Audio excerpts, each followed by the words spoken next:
మీ ఎలాంటి వ్యాపార ప్రకటనలకైనా వెంటనే మా ఛానల్ సంప్రదించండి. ప్రేక్షకులందరూ నమస్కారం. ఈ రోజు మన స్టూడియోలో ప్రముఖ ఆధ్యాత్మికవేత్త వేదిక్ ఆస్ట్రాలజర్ గోనుగుంట్ల సురేష్ బాబు గారు ఉన్నారు. గురుగారితో మాట్లాడేద్దాం.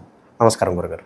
మణికంఠ గారు నమస్కారం అండి. సో అక్టోబర్ మాసం విశేషంగా కుంభరాశి వాళ్ళకి ఏ విధంగా కలిసి రాబోతుంది? మనకి విజయదశమి ఉంది, దీపావళి ఉంది. ఈ పండుగలు వినియోగించుకుని ఎలాంటి అదృష్టాన్ని వీళ్ళు పొందవచ్చు? ఓవరాల్గా వీళ్ళ టైం ఎలా నడుస్తుంది ప్రజెంట్? సో మనకి ఏమవుతుందంటేనండి, గురువు శని వక్ర స్థానంలో ఉండటంతో కొంచెం కుంభరాశి వాళ్ళకి ఈ టైంలో మానసిక ఆందోళన ఎక్కువగా ఉండటం, అన్ఎక్స్పెక్టెడ్ చేంజెస్ జరగటం లాంటివి ఎక్కువ జరుగుతూ ఉన్నాయి. దానితో పాటు అక్టోబర్ మంత్లో కూడా 9వ స్థానంలో 3 గ్రహాలు ఒకేసారి ఉండటంతో వీళ్ళకి పరిస్థితి కొంచెం మిక్స్డ్గానే ఉంటుంది అని మనం చెప్పుకోవాలి. ఆ మిక్స్డ్గా కూడా వీళ్ళకి ప్రతికూలంగా అన్ఫేవరబుల్గా ఉండే అవకాశం ఎక్కువగా ఉంది. వీళ్ళు కొంచెం జాగ్రత్తగా ఉండాలి. నేను లాస్ట్ మంత్ కూడా అదే చెప్పాను. October month, even November month కూడా వీళ్ళకి ఇలానే ఉండే అవకాశం చాలా ఎక్కువగా ఉంటుంది. గ్రహాలు ప్రతికూలంగా ఉన్నాయి కాబట్టి కొంచెం కేర్ఫుల్గా ఉండాలి. సపరేషన్ అయ్యే ఛాన్సెస్ ఎక్కువగా ఉంటుంది. బిజినెస్లో పార్ట్నర్స్తో గొడవలు అయ్యే అవకాశం ఎక్కువగా ఉంటుంది. ఒక సమరీలో కనుక చూసుకుంటే వీళ్ళు కొంచెం పేషెన్సీగా ఓపికతో ఉండాల్సిన టైం అని మనం చెప్పుకోవాలి. ఈ టైంలో వీళ్ళు పెద్ద పెద్ద పనులు ఏవో చేయకుండా డివైన్ టు సరెండర్, ఇంకా surrender to the divine. Okay, surrender to the divine. మనకి ఎప్పుడైతే ఈ యొక్క దేవుడికి మనం సరెండర్ అవుతామో డివైన్ విల్ టేక్ కేర్ అండి. ఇది మంచి టైం అని మనం చెప్పుకోవాలి. ఇలాంటి పనులు చేయడానికి, ఆధ్యాత్మికంగా ఉండటానికి. మనం ఇప్పుడు ఏమంటే దసరా, దీపావళి పండుగలు, తర్వాత మనకి కార్తీక మాసం వస్తుంది, ఆశ్వేజ మాసం స్టార్ట్ అవుతుంది.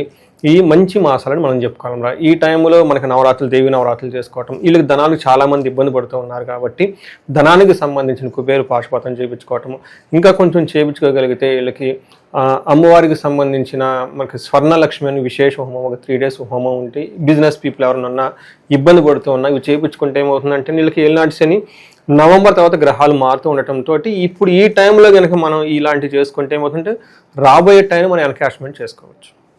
అది ఈ గ్రహం, ఈ రాశి వాళ్ళకి ఎక్కువగా చూసుకోవాలి. అఫ్కోర్స్ లాస్ట్ ఇయర్ అంతా ఈ గ్రహం వాళ్ళకి ఎక్కువగా నాకు ఫోన్ కాల్స్ వస్తూ ఉండే శాతభేషం. ఈ మధ్య చాలా తగ్గింది పాపం వీళ్ళకి. అయితే ఉన్నట్టున ఒక స్పైక్ లాగా మళ్ళీ కాల్స్ రావడం స్టార్ట్ అయినాయి. బట్ ఇది ఒక 2 months వీళ్ళు కొంచెం పేషెన్సీగా ఉండాలి. ఈ టైంలో ఈ మంత్, అక్టోబర్ మంత్ వీళ్ళు సద్వినియోగం చేసుకుంటే ఆధ్యాత్మికంగా, వెకేషన్స్ ఉంటాయి కాబట్టి క్షేత్రాలు తిరగటము, తర్వాత ఇంట్లో పూజలు అవన్నీ చేసుకుంటూ ఉంటే చాలా వరకు ఉపశమనం వస్తుంది. అయితే ఈ అక్టోబర్ మంత్లో వీళ్ళకి ఎలాంటి ఛాలెంజెస్ ఉన్నాయో మనం చూద్దాం. ఖచ్చితంగా అయితే ఈ మంత్ ఛాలెంజింగ్గా ఉంటుంది. అవేంటో తెలుసుకొని పరిహారాలు చేసుకుంటే వాటి నుంచి బయటపడవచ్చు. ఇందులో మనకి వీళ్ళకి ధనిష్ట నక్షత్రం 3-4 పాదాలు, శతభేషం 1, 2, 3, 4 పాదాలు, పూర్వభాద్ర 1, 2, 3 పాదాలంతా మనకి ఈ కుంభరాశిలో ఉంటారు. పేరు బలం కనుక మనం చూసుకున్నాం అనుకోండి, వీళ్ళకి గు, గే, గో, సా, సి, సు, సే, సో, దా అన్న లెటర్స్ అంతా మనకి కుంభరాశిలో ఉంటారు. తర్వాత గ్రహాలు ఎప్పుడెప్పుడు మారుతున్నట్టు అక్టోబర్ 3 బుధుడు మారుతూ ఉన్నారండి, 9th శుక్రుడు మారుతున్నారు, 17th సూర్యుడు మారుతూ ఉన్నారు. అయితే మనకి ఆల్రెడీ అక్కడ కుజుడు వీళ్ళకి సెప్టెంబర్ 19th నుంచి ఉన్నారన్నమాట. అంటే ఎక్కువగా వీళ్ళకి 9వ స్థానంలో తులారాశిలో 3 గ్రహాలు ఉన్నాయి అనమాట. 9వ వచ్చేటప్పటికి వీళ్ళకి ఏమని చెప్తారంటే పితృస్థానం అని చెప్తారు, లేదంటే లక్, భాగ్యస్థానము అని చెప్తూ ఉంటారు. అయితే ఇక్కడ క్రూర గ్రహాలు ఉండటంతో సాధించబోయే పనుల్లో చాలా టఫ్గా ఉంటుంది. సాధిస్తారు, అనుకున్న పనులు అయితే చేసుకుంటారు, కానీ వ్యయ ప్రయాసాలతోటి, అవమానాలతోటి, ఏంటంటే ఇంత కష్టపడి చేసిన తర్వాత మనకు రిజల్ట్ ఉండాలి కదండి, ఆ రిజల్ట్ వచ్చేది వీళ్ళకి అంత సాటిస్ఫాక్షన్లో ఉండదు. ఈ విషయం కొంచెం గమనించుకోవాలి. అయితే ఎక్కడెక్కడ వీళ్ళు జాగ్రత్తగా ఉండాలి, ఎలా ఉండాలి, అనుకూలంగా ఎక్కడ ఉంది, ప్రతికూలంగా ఎక్కడ ఉందో మనం చూద్దాం. బట్ ఎక్కువగా వీళ్ళకి ప్రతికూలంగానే ఉంది. అట్లీస్ట్ అవి తెలుసుకోవటం మనకి చాలా ఇంపార్టెంట్. మనకి లఘు గోచారము, సూక్ష్మ గోచారం అని ఒక కాన్సెప్ట్ మన మహర్షులు చెప్తారండి. ఇందులో ఏమవుతుందంటే చాలా సూక్ష్మంగా ఎలా ఉంటుందో ఏంది మంత్ అంతా మనకు 4 మొక్కలు తెలుసుకోవచ్చు. ఫస్ట్ వీళ్ళకి ద్వేషం, దేహరుజం, విఘ్నం, సంపద అని చెప్తారు. అంటే వీళ్ళకి ద్వేషపూరితమైన వాతావరణం వీళ్ళ చుట్టూ ఉంటుంది. హేట్రేట్, ఓకే, హేటిజం అంతా వీళ్ళకి చాలా ఎక్కువగా ఉంటుంది. దేహరుజం అంటే బాడీలో ఏదో ఒక పెయిన్స్ వచ్చి ఇబ్బంది పడే అవకాశం ఉంటుంది. అంతేకాకుండా విఘ్నం, ఏదైనా కనుక పని చేస్తే అందులో ఆటంకాలు ఉంటాయి వీళ్ళకి. ఫైనల్గా రావాల్సిన ధనం వీళ్ళకి అందదు. వీళ్ళకి కొన్ని ఏవో ఎక్స్పెక్టేషన్స్ ఉంటాయి, ధనం రావట్లేదు, ఇక్కడ లాకపోయాం, అక్కడ లాకపోయాం అని. వీళ్ళు తీసుకున్నారు, ఇస్తా ఉన్నారు, తీసుకునేటప్పుడు 100 మాటలు చెప్పి తీసుకుంటారు, ఇచ్చేటప్పుడు తెలుస్తుంది వాళ్ళు యాక్చువల్గా కలర్ ఏంటి అనేది.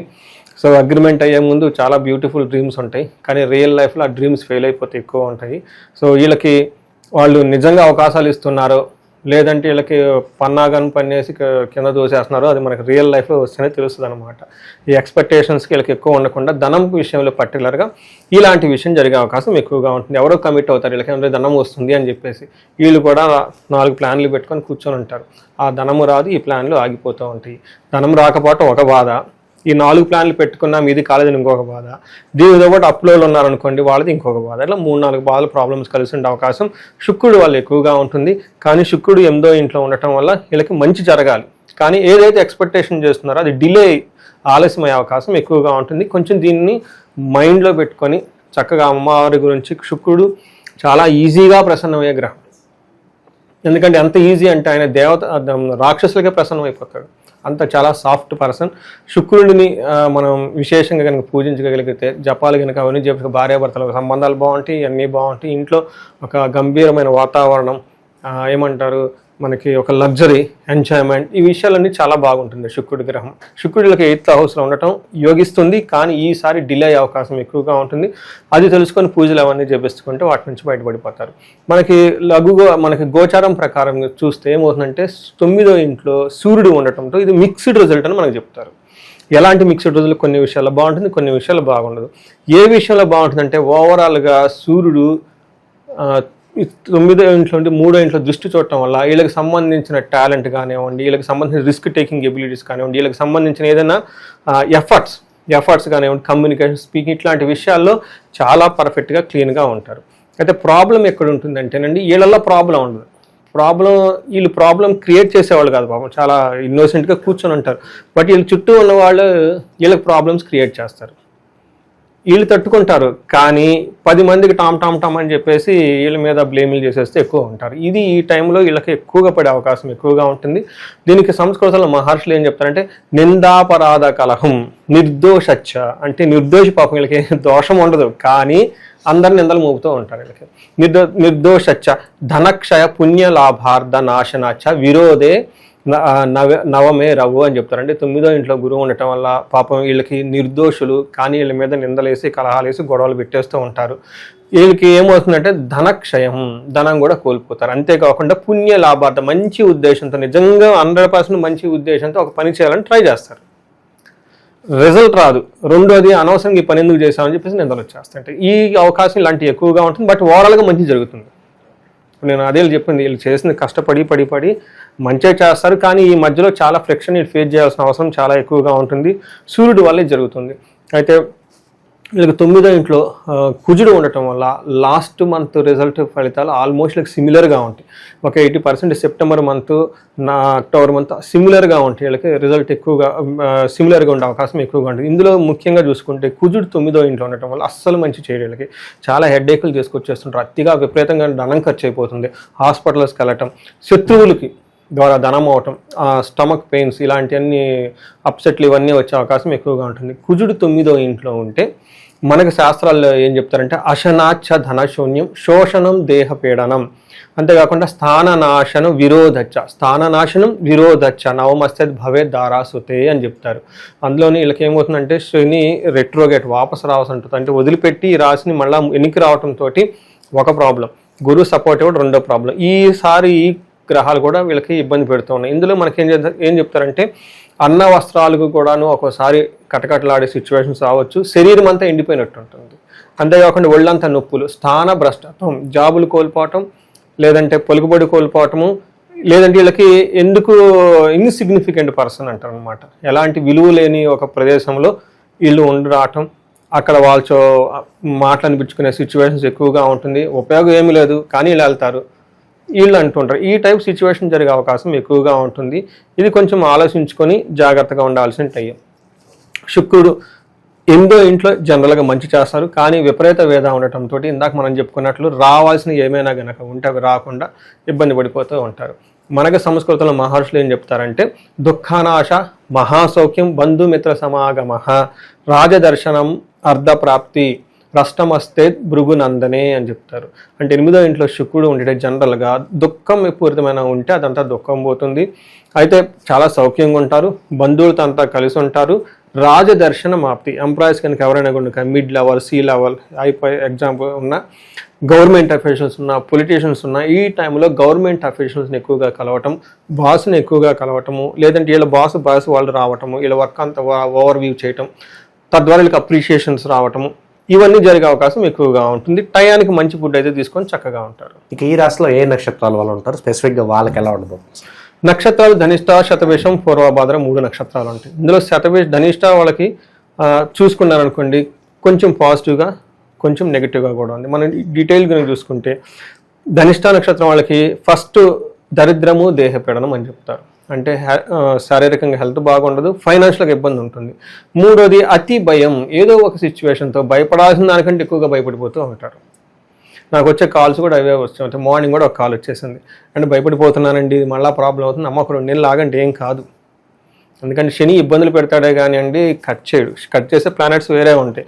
అందుకని ఈ అతిగా భయపడొద్దండి, చాలా ధైర్యంగా ఉండటం చాలా ఇంపార్టెంట్. ఏదో కొంచెం లోపం ఉంటుంది, దాన్ని మరీ కొండంతలు చేసుకున్నట్లుగా ఉండకూడదు అని నేను చెప్తూ ఉంటాను అనమాట. అలాగే పరాభవం, అవమానాలు జరిగే అవకాశం అది సహజంగా ఉంటుంది వీళ్ళకి. రోగము అయితే వస్త్రలాభం, ఏదో మొత్తానికి ఈ టైంలో షాపింగ్ చేసేసి మంచి బట్టలు అయితే కొనుక్కునే అవకాశం ఎక్కువగా ఉంటుంది. శతభిష నక్షత్రం వాళ్ళకి అగైన్ వీళ్ళకి ఫైనాన్షియల్ క్రైసిస్, దరిద్రము, అతి భయము, పరాభవము, రోగము. శతభిష నక్షత్రం వాళ్ళు కొంచెం జాగ్రత్తగా ఉండాలి. ఎందుకంటే ఈ కుంభరాశిలో 4 పాదాలు ఉన్న నక్షత్రం ఏదైనా ఉందంటే అది శతభిష అని మనం చెప్పుకోవాలి. ఎందుకంటే ఫుల్ ఫ్లెడ్జ్ వీళ్ళకి ఇంపాక్ట్ ఎక్కువ ఉంటుంది. మంచున్న అలానే ఉంటుంది, చెడున అలానే ఉంటుంది అన్నమాట. ఈసారి వీళ్ళకి ఏ విషయంలోనే అనుకూలంగా లేదు కాబట్టి కొంచెం జాగ్రత్తగా ఉండటం ఎంతైనా అవసరం. పూర్వభాద్ర నక్షత్రం వాళ్ళకి దరిద్రము, అతి భయము, పరవాసము, రోగము. అయితే ఒక్క విషయంలో ఇంపార్టెన్స్ అని పూర్వభాద్ర నక్షత్రం వాళ్ళకి ఫస్ట్ 1 వీక్లో రాజ్య లాభము ఏదో కొంతమందికి ఖచ్చితంగా, అంటే వాళ్ళ ఇండివిజువల్ చార్ట్లో దశాభుక్తి కనుక బాగుంటే వీళ్ళకి ప్రమోషన్స్ వచ్చే అవకాశం కూడా ఎక్కువ ఉందండి. ఇది పూర్వభాద్ర నక్షత్రం వాళ్ళు ఎక్స్క్లూజివ్గా ఎవరైనా కనుక వీడియో కనుక చూస్తుంటే ఒక్కసారి పర్సనల్ జాతకం కూడా చెక్ చేసుకుంటే ఏదైనా చిన్న దోషాలు ఉంటే అవి క్లీన్ చేసుకుంటే ప్రమోషన్స్ వచ్చే అవకాశం ఇంకా ఎక్కువ ఉంటుంది. ఎందుకంటే గ్రహాలు అనుకూలంగా ఉన్న కొన్నిసార్లు మన యొక్క యాక్షన్ కూడా చాలా ఇంపార్టెంట్ ఉంటుంది. ఆ గ్రహాలకు అనుగుణంగా మనం ఉండాలి. ఎందుకంటే గ్రహాలు అనుకూలంగా లేవు, కొన్నిసార్లు మనం కూడా అనుకూలంగా లేకపోతే ఎలా ఉంటుంది, ఇవి చెక్ చేసుకోవడం చాలా ఇంపార్టెంట్. శతభిష నక్షత్రం వాళ్ళకి, పూర్వభాద్ర నక్షత్రం వాళ్ళకి గాయాలయ్యే అవకాశం ఎక్కువగా ఉంటుంది. కొంచెం కేర్ఫుల్గా ఉండటం ఎంతైనా అవసరం అండి. ఇక విశేషంగా ఎలాంటి పరిహారాలు ప్రజెంట్ వీళ్ళకి బాగా అవసరం అంటారు సార్ వీళ్ళకి? సో ఈ టైంలో ద బిగ్గెస్ట్ పరిహారాలు ఏంటంటే అండి నవరాత్రులు సేవ చేయాలి. ఈ రాశి వాళ్ళు సేవ చేయాలి.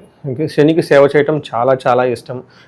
మనకి దసరాకి ముందున్న రోజులు కానివ్వండి, దసరాకి దీపావళికి మధ్య ఉన్న రోజులు కానివ్వండి. అయితే ఈ రాశి వాళ్ళు చాలామంది ధనానికి ఇబ్బంది పడుతున్నారు, పొజిషన్ల కింద ఇబ్బంది పడుతున్నారు. ఎందుకంటే వీళ్ళకి ఏలినాడ్స్ ఒక శన ప్రభావంతో ఉండటంతో.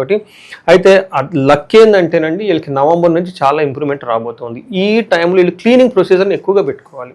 ఏదైనా హోమం చేయించుకోవడం, శనికి కంప్లీట్ జపం చేయించుకోవడం, శనికి అధిష్టాన కాళికాదేవికి సంబంధించిన అది దశ మహావిద్యల్లో వస్తుందన్నమాట. వాటికి సంబంధించి 2 కలిపి చేయించుకుంటే చాలా బాగా మంచి రిజల్ట్ వస్తుంది. నాకు వచ్చిన ఫీడ్బ్యాక్ను బేస్ చేసేసుకొని నేను చెప్తూ ఉన్నాను అనమాట. శనికి సంపూర్ణ శాంతులు ప్లస్ శనికి అధిష్టాన దేవత చెప్పడానికి మనకి కాళిక అమ్మవారు అంటారు. ఆ మాత కూడాను అవి దశ మహావిద్యలో మనతో కొన్ని బీజాక్షరాలు తీసుకొని 2 కలిపి చేస్తే చాలా క్విక్గా రిజల్ట్స్ చాలా మందికి వచ్చినాయి. లాస్ట్ టైం ఆ ఫీడ్బ్యాక్తో చేస్తున్నా. ఇది ఎందుకంటే వీళ్ళకి చాలా ఎక్కువగా దీని యొక్క ఇంపాక్ట్ ఎక్కువగా ఉంది కాబట్టి అవి చేసుకుంటే చాలా బాగుంటుంది. వీటితో పాటు వీళ్ళకి రాజ్యలాభం కూడా చూపిస్తుంది. మన పూర్వభాద్ర నక్షత్రం వాళ్ళకి చూశాను. దీనికి కూడాను ఒకసారి జాతకం చెక్ చేయించుకుంటే చాలా బాగుంటుంది. ఓవరాల్గా ఈ రాశి వాళ్ళందరికీ కూడా ఈ అక్టోబర్ మాసం విశేషంగా ఏ విధంగా ఉంటుంది, ఎలాంటి జాగ్రత్తలు తీసుకోవాలి, మీ మాటలో చాలా బాగా గురించారు. ధన్యవాదాలు. ధన్యవాదాలండి.